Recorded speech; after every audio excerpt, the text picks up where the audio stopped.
Dovolite mi samo par besed, da predstavim današnjega predavatelja. Dr. Matej Hriberšek je izredni profesor na oddelku za klasično filologijo, kjer je zaposlen že več kot četrt stoletja.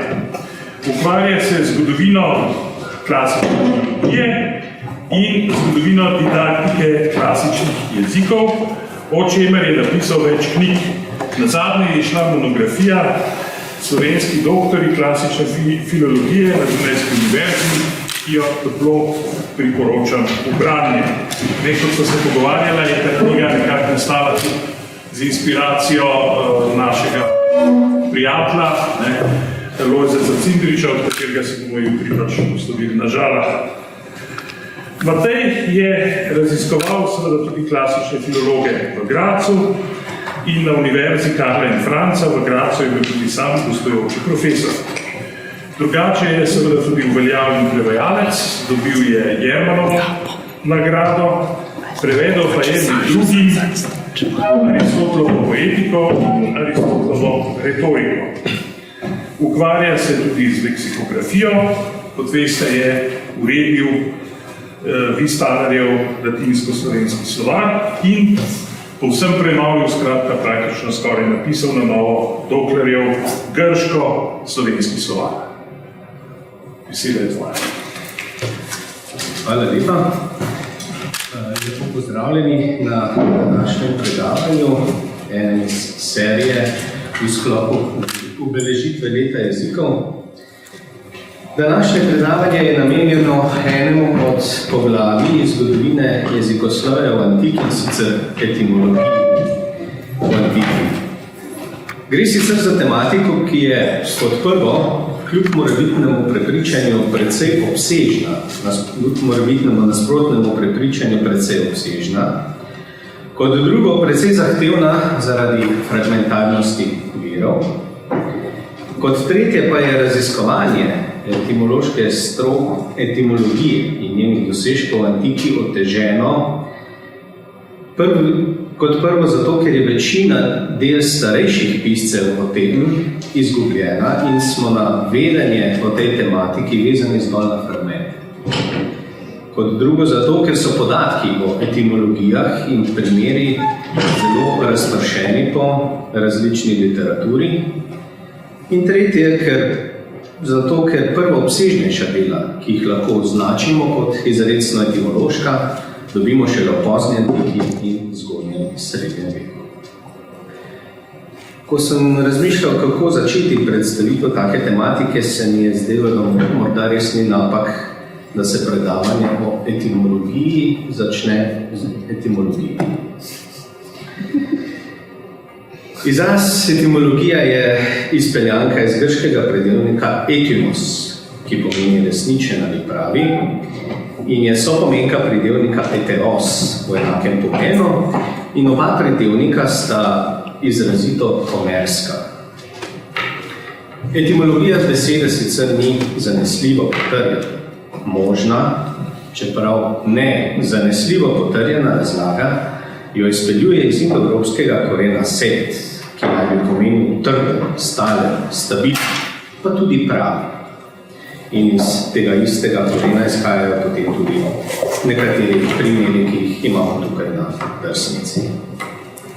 Sicer predelnik najdemo izpričan tudi že v mekenščini, v nekaterih zloženkah, recimo imenih, kot je Eteokles.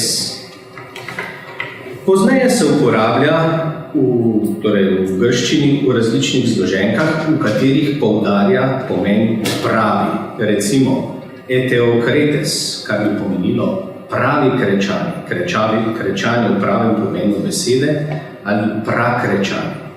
Etevander, pravi mož, pravi moški. Eteokritkos, pravi ječmen. Ob tem predelniku najdemo kot pomenski ekvivalent uporabljan tudi pogosto predelnik etymos in njegovo razširjeno različico etetymos v pomenu resničen, pravi, ki je prav tako izrazito pesniški in ga tudi najdemo že pri Homerju. In se je tudi pozneje uporabljal za tvorbo zloženk, na primer etymodris, pravi hrast, V prozi teh dveh pridevnikov običajno ne najdemo, kajti namesto njiju se uporablja pridevnik alethes, resničen pravi. Prislov etymos v pomenu etimološko, v izvornem pomenu besede, najdemo pri Aristotelu prvič. Drugače pa izraz to etymon kot izvorni pravi pomen besede ali etimologija prvič pri Diodorju Sicilskem v 1. stoletju pred Kristusom. Kot sopomenko najdemo tudi izraz etymotes, kar je sinonim za etimologija, samostalnik etymologija, glagol etymologejo in pridevnik etymologikos pa se začnejo uporabljati v obdobju helenizma in pozneje. Besedo je v latinščino Cicero prevedel kot verilokvium, kar je pravzaprav prevodni kalk, in ta prevod najdemo v njegovem spisu Topike. Drugače pa vse prevedene, polatinjene oblike oziroma tujke najdemo pri latinskem učenjaku Varonu in pri poznejših strokovnih piscih. Etymologija, etymologike, etymologicus, etymologus in etymon. Če pa gledamo zgodovinsko, lahko zgodovino etymologije v antiki razdelimo na dva velika sklopa. Na grško-rimsko, to je pogansko, nekrščansko etymologijo, in na krščansko. Tretji, nekoliko ločeni, pa vendarle tudi povezani z njima sklop je judovska, kajti predvsem stara zaveza ponuja številne razlage osebnih in krajevnih imen, prav posebno poglavje v judovski etimologiji pa predstavlja delo Filona Aleksandrinskega in njegove alegorične razlage in interpretacije. Fokus današnje predstavitve bo na prvi, torej na grško-rimski etimologiji. Če jo nekoliko razčlenimo, jo lahko pravzaprav glede na njune najbolj vidne predstavnike. Na začetke s Homerjem in Hezijodom, na pesnike, tragike Pindarja in druge, na filozofe Heraklita, Demokrita, sofiste Platona, Aristotela in stoike, posebno poglavje v tem zgodovinskem razvoju predstavljajo pa tudi aleksandrijski gramatiki. V Rimu je zgodovina razmeroma kratka in slabše izpričana kot grška. Najpomembnejše ime je Mark Terenci Varon, o vseh ostalih, ki jih najdemo tukaj na drsnici, še omenjene, pa več pozneje. Kot rečeno, tudi krščanski pisci so si dali veliko opravka z etimološkimi raziskavami oziroma razlagami, niti ne raziskavami, pri čemer prav posebno poglavje predstavlja krščanski filozof in cerkveni oče Origen, med pomembnejšimi predstavniki pa sta vsekakor še Hieronim in Euherij iz Liona. Krščansko etimologiziranje pa izhaja po eni strani iz konfrontacije s poganstvom in je povezano tako z imeni bogov, verskih institucij, z naukom o stvarjenju, dalje s spori s krivoverci, z eksegezo oziroma razlago lastnih imen, krščanskih pojmov in posameznih stvari. Kot posebno kategorijo pa tu lahko dodamo še povsem nenamenske etimologije in besedne igre. Zgodovinski presek antične etimologije pa je mogoče zastaviti tudi drugače, kot najdemo recimo v starejši strokovni literaturi, razdelitev na obdobja. Na 4 obdobja, in sicer prvo od prvih začetkov do stoikov, drugo obdobje od stoikov, se pravi nekje od 4. 3. stoletja pred Kristusom do 5. stoletja po Kristusu, tretje obdobje od 5. do 9. stoletja po Kristusu in četrto obdobje od 9. stoletja naprej, se pravi, zdaj pa smo že krepko v srednjem veku. To pa je obdobje, ko nastajajo velike enciklopedične in slovarske zbirke, zlasti v Bizancu. V eni od antičnih skoli, k Dioniziju Tračanu, sicer avtorjev prve ohranjene evropske, torej grške slovnice, je zapisana definicija, da je etimologija anaptyksis ton lexeo, torej razgrinjanje ali razvijanje, razpletanje besede, s pomočjo katere, kot nadaljuje Scholija, se jasno razpozna resnica, se pravi, pojasnjuje se njihov pravi pomen. Kdaj je nastala ta Scholija? Sicer ni mogoče zanesljivo določiti, verjetno v pozni antiki. Vendar pa ta opredelitev razkriva razliko med antično in sodobno etimologijo. Sodobna etimološka stroka se ukvarja z raziskovanjem glasovnih sprememb in oblikoslovnih procesov, s pomočjo katerih se skušamo dokopati do izvornega pomena neke besede. Za antične učenjake pa je bilo ukvarjanje z etimologijo pravzaprav nekakšna semantična ontologija, razlaganje pomenskega bistva. Antični raziskovalci jezika se niso trudili, da bi razumeli prvotno obliko in njen pomen.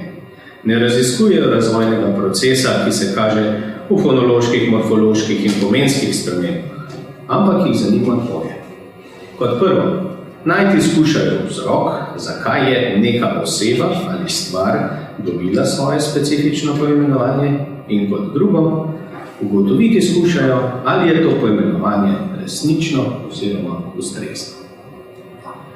Tovrstno etimološko raziskovanje ni izključevalo raziskav oblikoslovja, morfološke analize in izpeljave, vendar seveda glede na tedanje vedenje v neki omejeni meri.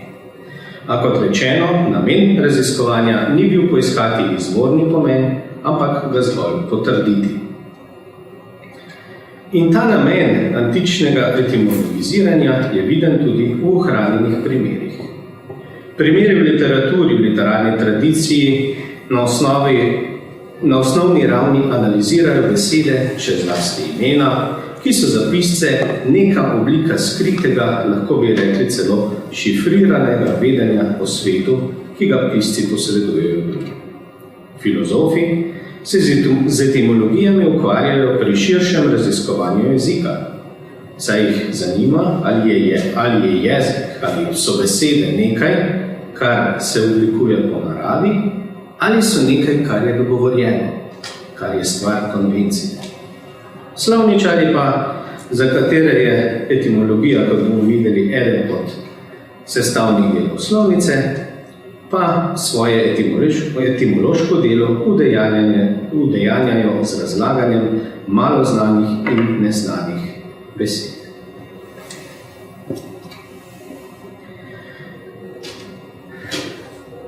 Homer in Hesiod kot začetnika grške epike in tudi grške književnosti s svojimi epi predstavljata obdobje, ko razlaga sveta, pa tudi jezika, temelji pretežno na mitu. O Homerju, kot domnevnem avtorju Iliade Odiseje, se je že v antiki nekaj dosti vedelo in ga je že v antiki obdajala neka koprena legendarnosti. Je pa veljal za leksikon vedenja o svetu ljudi in bogov. Drugače kot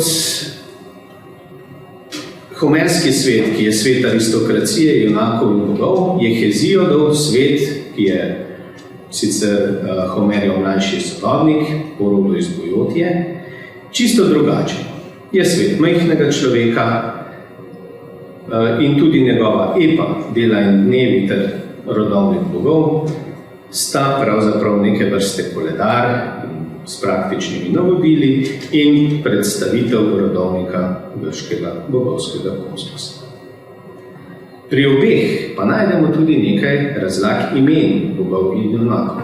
Razlage so seveda neznanstvene, so pa zanimive, pogosto zabavne in včasih celo pravilne. Etimologije, ki jih najdemo pri Homerju in Heziodu, lahko razdelimo na dve vrsti. kot prvo etimologije, v katerih je imenovanemu dano eno samo ime, iz katerega je mogoče razbrati bistvo osebe, ker zaznamuje njeno tipično značilnost. Tak primer je recimo Hezijodova razlaga imena Kiklope. Za Kiklope pravi, da se tako imenujejo, ker imajo na sredi čela Kikloteros ofthalmos, se pravi okroglasto oko. Ko razlaga ime mitičnega konja Pegaza, naj bi Pegaz, njegovo ime bilo povezano z Pegaj, torej ime naj bi dobil potem, ker je bil rojen ob izvirih okeana. Ali pa ime Pandora.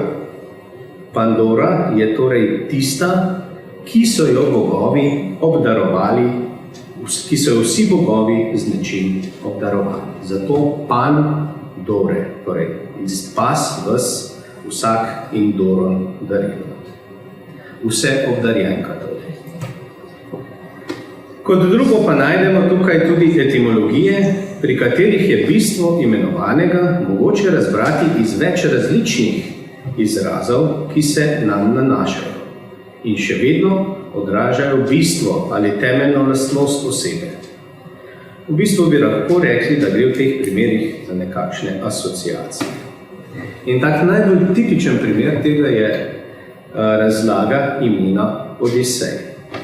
Tukaj imamo nekaj navedb, ki se na to nanašajo, bom pokrajšano povedal. Torej, Homer povezuje ime Odiseja po eni strani z glagolom odysomai, kar pomeni jezim se, zato, ker naj bi se v Odiseji nanj jezili bogovi. Po drugi strani ga povezuje z njegovo lastno jezljivostjo, po kateri je Odisej tudi slovel. In kot tretje, zaradi podobnosti, ga povezuje tudi z glagolom odiromai, objokujem, ker naj bi njegovo usodo in usodo njegove družine objokoval, torej sam in tudi njegove najbližje. Kot vidimo, etimologije ne iščejo torej na osnovi znotraj besednega razvoja, ampak izhajajo iz poskusa, da posamezne dele povežejo z neko zunanjo ali notranjo lastnostjo opisane osebe. In takšna metoda je ostala v veljavi skozi vso antiko.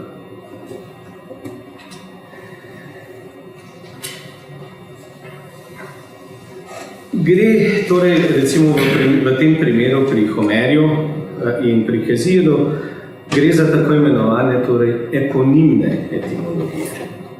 In takšne etimologije niso značilne samo za epiko, ampak jih najdemo tudi v tragedijah in pri nekaterih pesnikih. Tukaj imamo 3 primere iz Aeschila. Prvi primer se nanaša na Heleno, grško junakinjo Heleno, kjer Aeschil takole zastavi v tragediji Agamemnon, pravi: kdo neki te je tako v pravem pomenu besede poimenoval? S tem navezuje njeno ime Helena na grški glagol helein, kar pomeni zatreti, uničiti. Helena je torej uničevalka, zatiralka. Ali pa podoben primer, ko govori o Prometeju.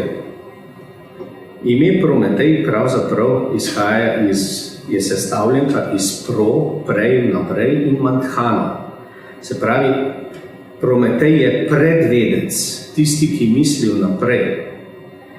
In zanj Aeschil zapiše: bogovi te imenuje, so te poimenovali Prometej napak. Zato, ker ni dobro preračunal svoje usode. Mislim, da to vrstni primeri kažejo naslednje.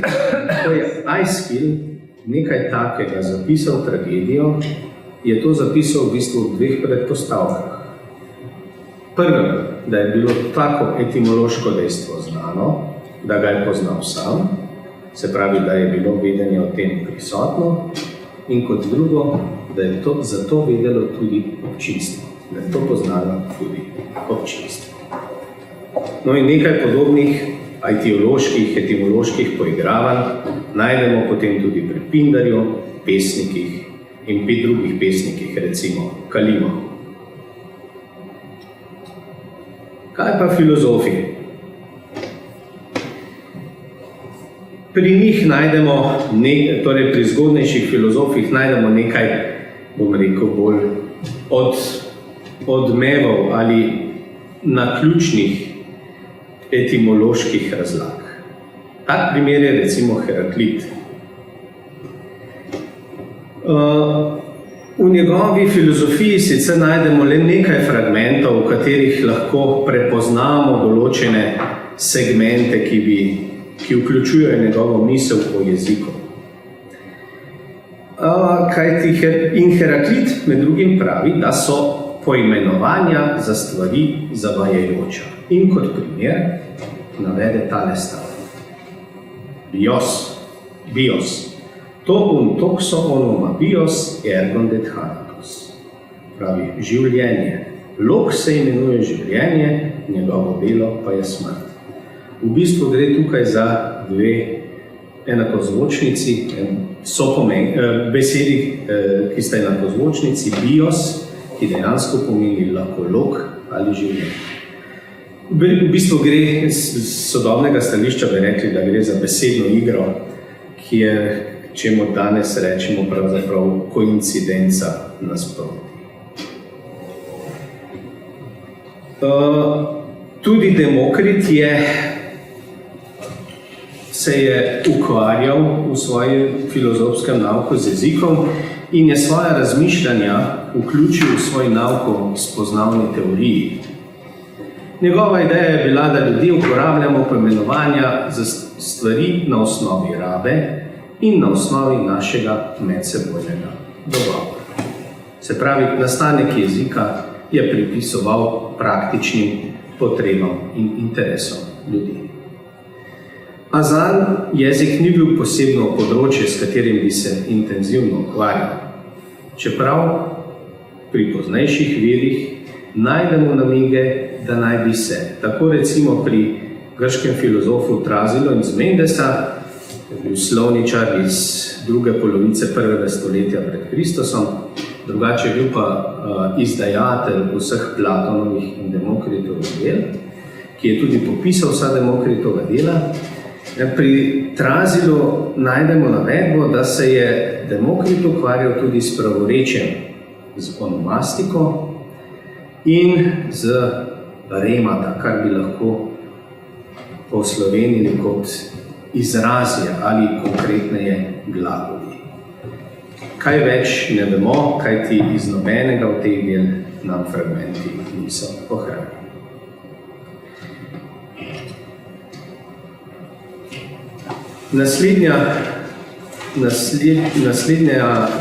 Naslednji predstavniki so sofisti. Torej, intelektualno gibanje, ki se je razmahnilo v 5. stoletju in je kot tako prišlo v zgodovino retorike, pedagogike in tudi filozofije. Sofisti so bili pravzaprav učitelji, ki so potovali iz kraja v kraj in poučevali, za svoje učiteljsko delo pa zaračunavali izjemno visoke honorarje.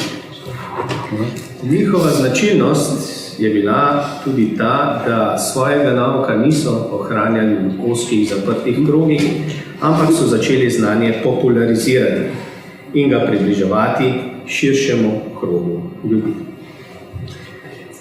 Kot profesionalni učitelji pa so se veliko posvečali teoriji vzgoje in izobraževanja. Na področju jezika so se ukvarjali predvsem s pravilnostjo in pravilno rabo besed, kar so označevali, za kar so uporabljali dva termina. Orthotes oziroma orthoepeja. Torej pravilna raba besede. Nekateri so se zato trudili do te mere, da so postali celo tarča posmeha. Tako se je iz njihove bojda pretirane skrbi za pravilnost ponočeval komediograf Aristofan v svoji komediji Oblačice. Najpomembnejši predstavniki Prodik Skeosa, za katerega antični viri izrecno poudarjajo, da si je prizadeval za jezikovno pravilnost in izbiro besed. Gorgija iz Leontinov, ki je pomemben bolj za retoriko in področje stilistike. Kar zadeva pa prispevek k jeziku, je bil pa najpomembnejši vsekakor Protagora, ki se je ukvarjal ne samo s pravilno rabo besed, ampak tudi je uvedel slovnično teorijo nekatere slovnične pojme, kot recimo delitev na spole, in ukvarjal se je dalje tudi z nakloni, časi in podobno. Zaradi fragmentarnosti njihovega nauka pravzaprav kakšnega konkretnega primera ukvarjanja z etimologijo pri sofistih nimamo. So se pa zelo verjetno v svojih prizadevanjih za pravilno rabo z njo tudi ukvarjali.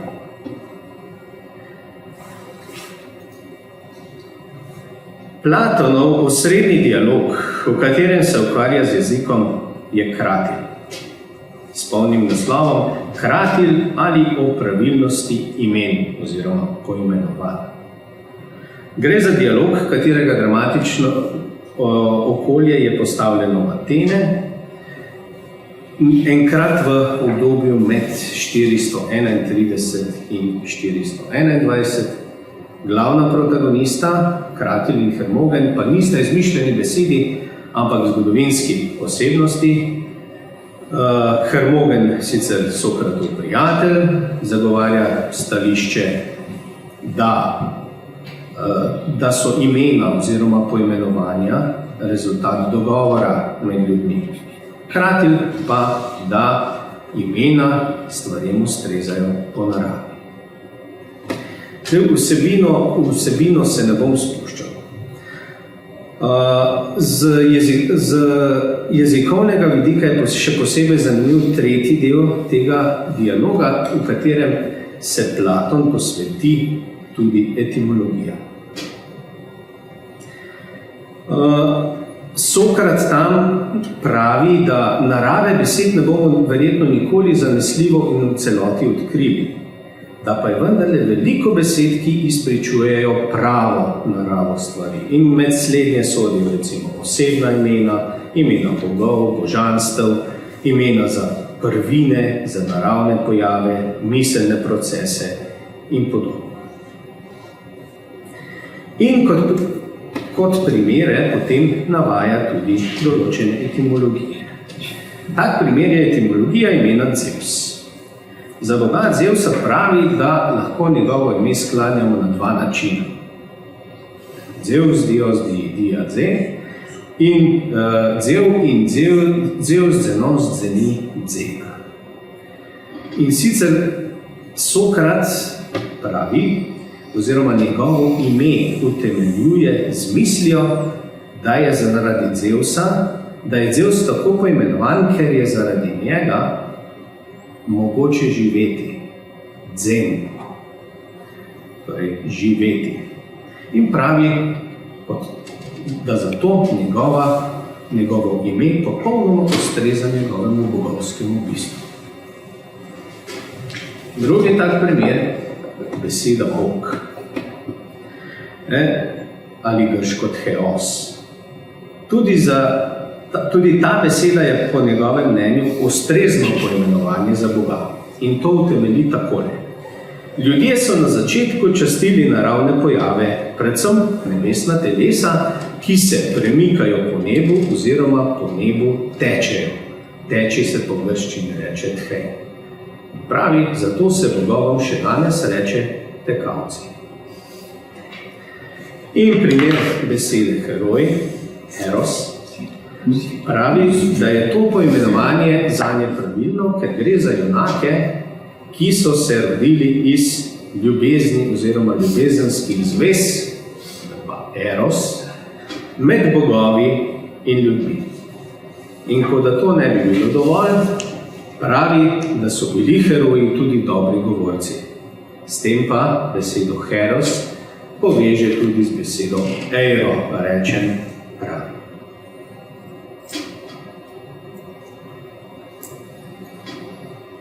V Aristotelovih delih etimologiziranje igra razmeroma majhno vlogo. Aristotel sicer nekajkrat poseže po etimologijah, ki jih najdemo raztresene po različnih spisih, od etičnih do naravoslovnih. Nekatere so njegove, druge povzema od drugih piscev. Zanimivo pa je, da precej etimologij najdemo v tistih spisih, katerih Aristotelovo avtorstvo je vprašljivo. En tak primer je spis De Mundo o svetu za Aleksandra. Ne domneva se, da ne bi bile tam omenjene etimologije stoiške. Kot en tak zanimiv primer pa tukaj le navajam odlomek iz njegove retorike. In sicer iz odlomka, kjer se Aristotel ukvarja s toposi iz različnih in torej navaja primere iz različnih antičnih virov, zlasti tragedij, in v bistvu dobimo nekaj takih duhovitih besednih iger. Pravi za eno damo, da je njeno ime upravičeno Silero, železna. Za Trazibula, da je Trazibulos, se pravi drzni svetovalec. Da je Trazimah, drzni bojevnik, Trazimahos. Da je Polos vedno Polos, se pravi žrebiček, poskakljivec. Za zakonodajalca Drakonta pravi, da njegovi zakoni niso zakoni človeka, ampak zakoni zmaja, se pravi Drakontos, kar seveda navezuje, kar kaže seveda na povezavo z njegovim imenom. In potem za Euripidovo, torej kakor Euripidova Heka pa za Afrodito pravi, ime boginje se po pravici začne kakor Afrosine, se pravi boginja Afrodita in Afrosine oziroma nespamet. Torej boginja povezana z nespametom. In kakor je Hajremon dejal, Pentej imenovan po zli usodi, ki ga čaka. Zakaj? Zato, ker Aristotel poveže torej to ime Pentej z grškim samostalnikom Pentos, kar pomeni bolečina, trpljenje. Stoiki, torej privrženci filozofske smeri, utemeljene z Zenom. Stoiki so naredili velik korak naprej v raziskovanju jezika. Težava je, da se je stoiški nauk v celoti in znotraj njega tudi nauk o jeziku ohranil samo fragmentarno in v večini primerov prek posrednikov. Predstavitev stoiškega nauka torej v jeziku ne temelji na nekem sklenjenem daljšem besedilu, ampak gre za rekonstrukcijo na osnovi ohranjenih krajših in daljših fragmentov. Z jezikom so se ukvarjali zlasti starejši stoiki in stoiški nauk je v jeziku je sicer zelo zapleten, zato se ga tukaj ne bom dotikal.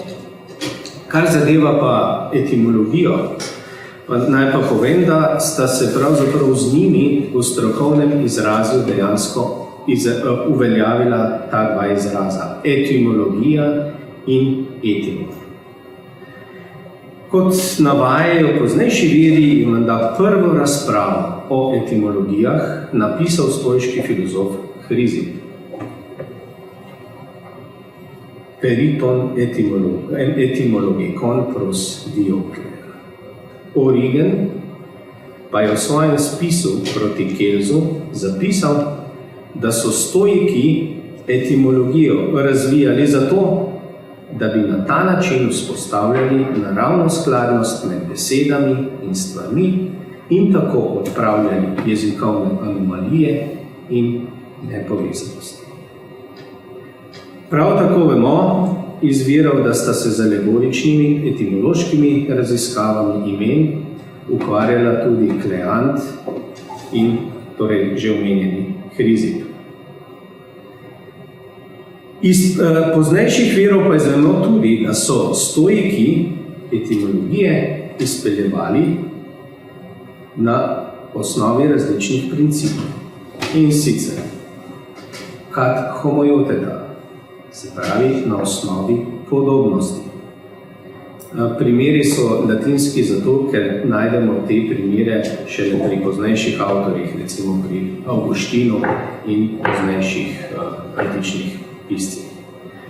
Na osnovi podobnosti, recimo, naj bi izraz piscina, torej bazen, izhajalo iz piscis, riba. Zakaj? Zato, ker bazen vsebuje vodo, kjer živijo ribe. Na osnovi analogije ali nalike. Beseda krura, noge, naj bi izhajalo iz krux, križ. Zakaj? Ker dolžina in trdnost nog spominjata na les križa. Najbolj znana pa je tretja na osnovi nasprotja, kad enantiosi. Tako naj bi beseda gaj, lucus, izšla iz minime ali non lucere. Torej gaj naj bi bil poimenovan tako zato, ker v njem ni svetlobe. Med aleksandrinskimi gramatiki imamo celo plejado posameznikov, ki so živeli in delovali v Aleksandriji in se primarno ukvarjali seveda s književnostjo. Toda ogromno prostora in časa so namenjali tudi ukvarjanju z jezikom. Zbirali glose, izdelovali slovarje posameznim piscem ali literarnim zvrstem. Med njimi pa je bilo tudi nekaj takih, ki so se ukvarjali z etimološkimi raziskavami. Recimo, Apolodor iz Aten, slovničar in strokovni pisec, sicer bolj znan po svojih filoloških in starinoslovskih delih, za katerega viri navajajo, da je napisal tudi delo etimologije, ki velja za prvo etimološko delo v tradiciji aleksandrinske filologije in je obsegalo vsaj 2 knjigi. Demetrij Iksion iz 2. stoletja, sicer avtor vrste razlag in komentarjev k Homerju, Heziju in Aristofanu, njegovi fragmenti pa kažejo, da se je ukvarjal tudi z etimologijo in ti fragmenti izhajajo iz njegovega dela Etymologumena ali, kot najdemo v nekaterih verih, etimologija. Filoksen iz Aleksandrije, avtor dela Peri monosilabon rematon, o enozložnih besedah. Drugače kot stoiki, ki so svoje raziskave izključno usmerili na samostalnike, je Filoksen bil prvi, ki je raziskoval tudi glagole. Delo ni ohranjeno, le nekaj fragmentov pri poznejših slovničarjih in v bizantinskih etimoloških slovarjih. In še eno ime, to je pa Selevk iz Aleksandrije, avtor več del, ki so se ukvarjali z etimologijami, in sicer se je ukvarjal z etimologijami mitoloških imen in, zanimivo, telesnih del. Ko pa govorimo o aleksandrinskih učenjakih, seveda ne moremo mimo Dionizija Tračana, slovničarja, literarnega učenjaka, od katerega opusa se je ohranilo le malo. Njegovo najpomembnejše delo pa je bilo tehne gramatike. Prva ohranjena, sistematično opisna slovnica grškega jezika. Gre za prvo slovnico svoje vrste in sploh prvo ohranjeno opisno slovnico kakega evropskega jezika. Slovnica ni bila namenjena začetniku, ampak je od uporabnika zahtevala že kar nekaj predznanja. Verjetno je nastala kot učbenik oziroma visokošolski študijski pripomoček. Od jezikovnih ravni obdela prozodijo, glasoslovje in oblikoslovje, skladnje in stilistike ne obravnava. Je imela pa izjemen vpliv na poznejše slovničarje. V tej slovnici je zanimiva opredelitev slovnice, namreč pravi, na začetku zapiše Dionizij, da je slovnica izkušnja tega, kar pesniki in pisatelji najpogosteje oziroma večinoma govorijo. Se pravi, vedenje o obliki jezika, ki ga najpogosteje srečamo pri pesnikih in pisateljih. In druga zanimivost, oziroma ki nas pa vrne k etimologiji, Dionizij slovnico tudi razdeli in pravi, da je delal slovnice 6. Pravi, vešče branje, skladno z prozodijo, tolmačenje, razlaga zastarelih besed, ponazoritev ujemanja, vrednotenje pesnitev in za četrti del izključno pravi etimologijas heuresis, iskanje etimologiji, se pravi iskanje prvotnih besed. Dionizij torej tudi etimologijo umesti kot sestavni del slovnice. Pa smo že pri Rimu, kjer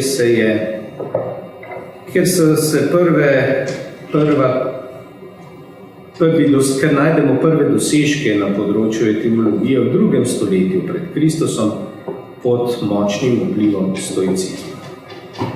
Prvo ime, ki ga bomo omenili, je Lucij Elis Stilon, ki je pravzaprav prvi filolog v pravem pomenu besede, med drugim tudi učitelj Ciceron. Stilon je vse skozi tudi kot slovničar ostajal zvest stoiški filozofski šoli. Iz poznejših zapisov pa izvemo, da se je veliko ukvarjal z etimologijami in razlagami besed in je napisal tudi neko slovarsko delo z etimološkimi razlagami. Sledimo Publij Negidij Figul, ki je bil sicer pretežno naravoslovec. Večina njegovih del se ukvarjala z naravoslovjem in starinoslovjem. Je pa napisal tudi slovnično delo, ki ga je naslovil, torej slovnični zapiski, komentarji in gramatiki v 30 knjigah. In menda, torej kot kažejo nekateri skromni fragmenti, ki so ohranjeni, je veliko pozornosti v tem delu posvetil prav etimologiji. Najpomembnejše in prvo ime pa je nedvomno Mark Terenci Varro. Eden največjih rimskih polihistorjev, avtor 74 del, ki so bila napisana v 620 večjih ali manjših knjigah z področja književnosti, starinoslovja in tako naprej. Za nas so morda zanimiva predvsem tista dela, ki se ukvarjajo s slovnico, teh je bilo precej. Ne bom vam jih predstavljal, ker to ni tema današnje predstavitve. Ustavil bi se zgolj ob najpomembnejšem. To je De lingua latina ali o latinskem jeziku, ki je nastajalo med letoma 47 in 45 in ga je posvetil tik pred Ciceronovo smrtjo prav Marku Tuliju Ciceronu. Delo je ohranjeno v krnjeni obliki. Ohranilo se je samo 6 knjig od 25 in za nas so zanimive knjige od 2 do 7, ki jim je dal sam varen naslov Imposicio verborum ali etimologija. Torej, knjige od 2 do 7 so bile torej posvečene etimologiji, razlogom in utemeljitvam v prid etimološke stroke, potem pa seveda predstavitev izvorov besed, virov, odkot besede izhajajo, ter načinov, predstavitvi načinov in metod, kako nove besede nastajajo. Za primer, da dobite občutek, recimo nekaj etimologij iz Varona, recimo in re militari praetor dictus est qui praetir exercitui. Torej, na področju vojaštva je pretor, se imenuje pretor tisti, ki gre praeit, se pravi, ki gre na čelu vojske. Ali pa camelus, torej kamela, torej kamela je torej svojim prišla na področje Lacija s svojim sirskim poimenovanjem, tako kot so pred nedavnim iz Aleksandrije pripeljali Camelopardala. To pa je pravzaprav latinsko-grško poimenovanje za žirafo, ki je bil po zunanjosti kot kamela, po svojih pegah pa kot panter. Ali pa recimo hasta, se pravi sulica, zato ker se je navadno nosil pokončno, kot astans. Ali pa jakulum, se pravi izstrelek oziroma sulica, kopje, zato ker se ga naredi zato, da se ga meče. Jakijakur. Arma ab arkendo. Torej, arma zato izhaja iz arkere, iz zadrževati, ker z njim odvračamo sovražnika.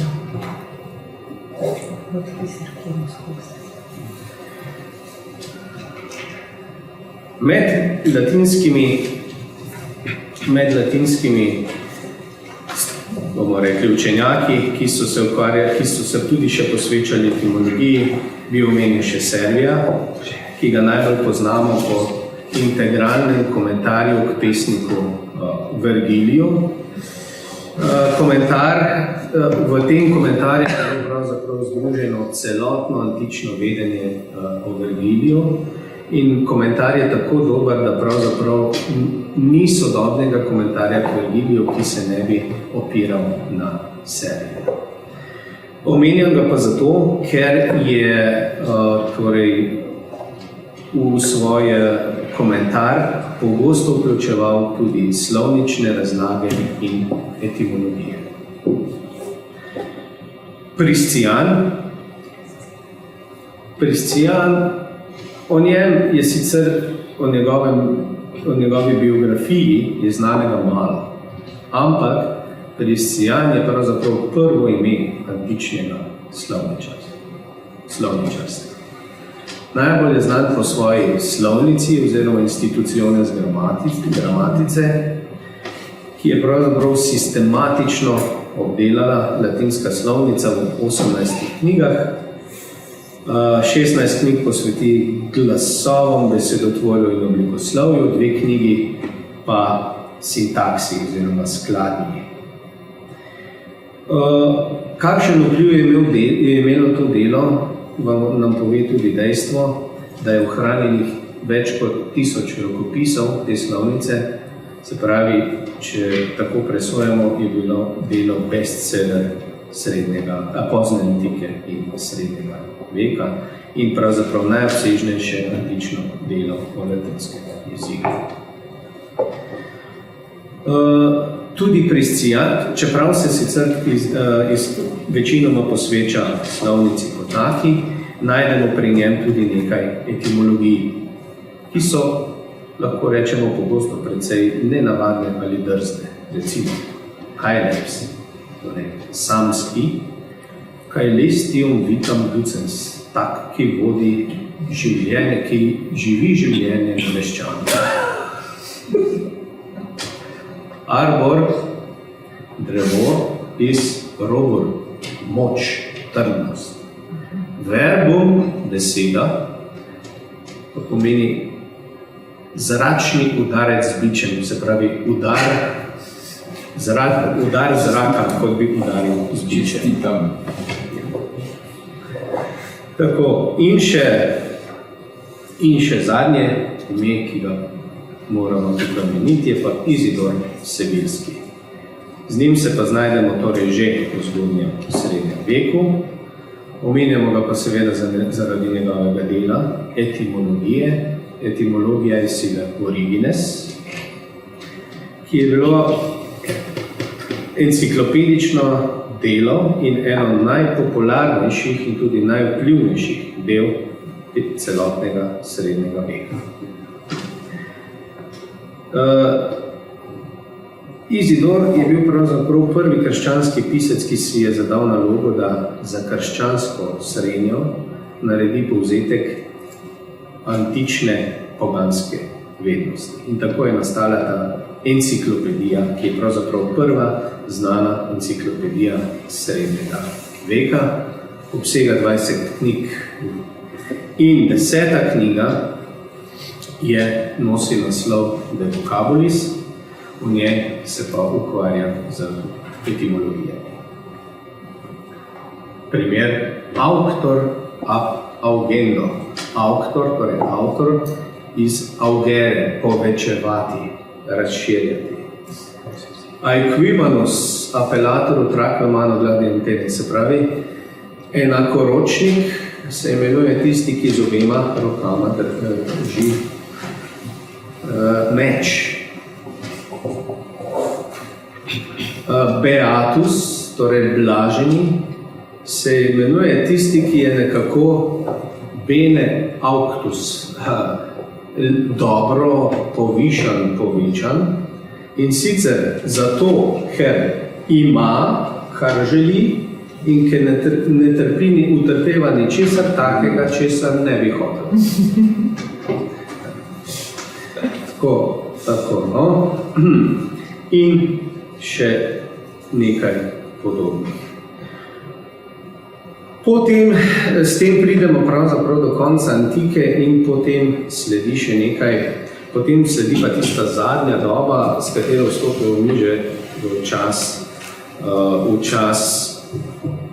v bizantinsko obdobje, ko pa res začnejo nastajati pravi, bi rekli, etimološki slovarji. Tukaj imamo naštetih nekaj takšnih etimoloških slovarjev, ker je predvideni čas se bliža izteku, vam jih ne bom predstavljal natančneje, samo morda en tak kratek prelet, toliko da dobite en okviren vtis, kako so bili videti ti slovarji. To je recimo etimologikon Oriona iz Step iz 5. stoletja, to je sicer seveda moderna izdaja, moderna iz 19. začetka 19. stoletja. Potem recimo etimologicum genuinum iz 9. stoletja, ki je ohranjen v 2 rokopisih, enega ohranjen v Vatikanu, drugega pa v Firencah. Etimologicum Budianum, ki je nastal v južni Italiji konec 10. stoletja.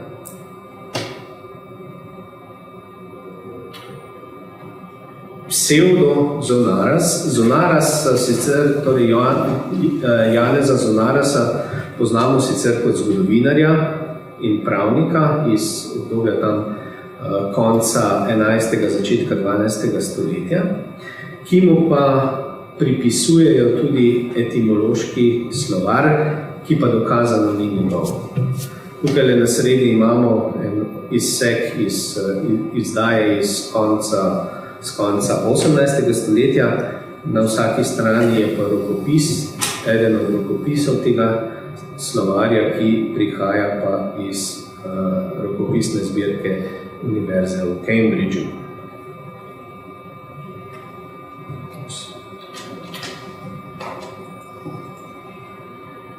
Simeonov etimološki slovar nastal v 12. stoletju in pa čisto kot zanimivost imamo tukaj manjše etimološko delo Janeza Mavropoda, ki je bil sicer nadškof v mestu Hajta, ki je napisal tak kratek etimološki slovarček, ki je bil poverzificiran. Torej 472 verzov, jamskih 3 metrov, v katerih pojasnjuje 4 segmente etimologije: nebesne in zračne pojave, človeka, živali ter rastline in drevesa. Najobsežnejši slovar, torej etimološki slovar tega latinskega obdobja, pa je nastal v sredi 12. stoletja, si to pa lahko potem pogledate tukaj, Etymologicon Magnum, torej delo neznanega leksikografa, ki je pa prvič išel v Benetkah leta 1499, tole je ponatisk iz leta 1967, je pa slovar, ki se ne ukvarja samo z etimološkimi razlagami, ampak najdete tudi slovnične, mitološke, starenoslovne in zgodovinske razlage. Hvala lepa.